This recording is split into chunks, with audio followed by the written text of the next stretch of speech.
habang patuloy po ang sigalot sa Middle East, walang preno ang pagtaas ng presyo ng mga produktong petrolyo.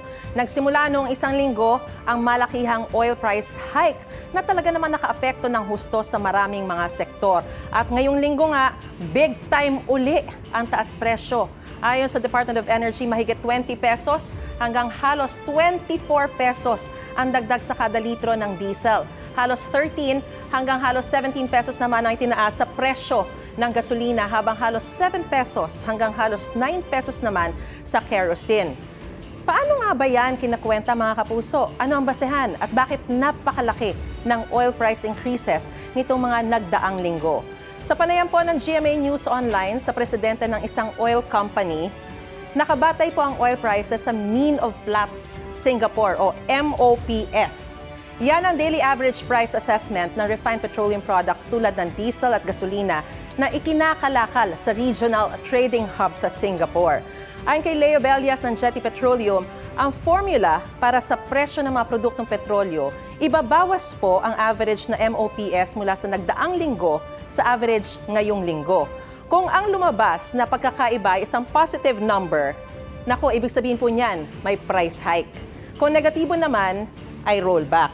Alright? So malaking dahilan ng pagsipa ng presyo ng mga produktong petrolyo nitong mga nakaraang linggo ang gyera sa pagitan ng Iran at ng alyansa ng Amerika at Israel.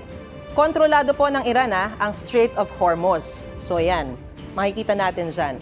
At kung saan idinadaan ito ang malaking bahagi ng supply ng langis sa buong mundo. Dyan po yan. Ngayon, isinara nila ito at ilang tanker ship na ang inatake sa gitna ng gulo roon.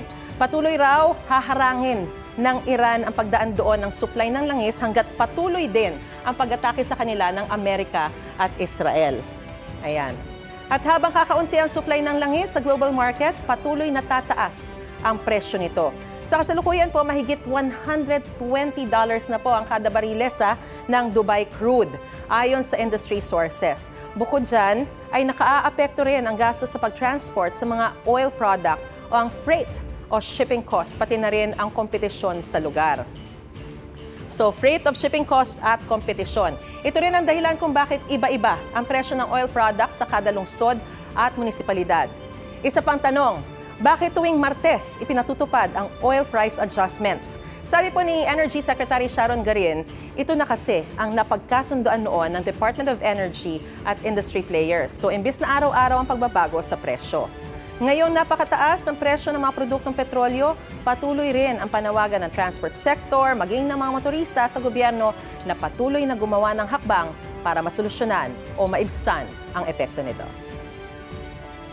Gusto mo bang mauna sa mga balita?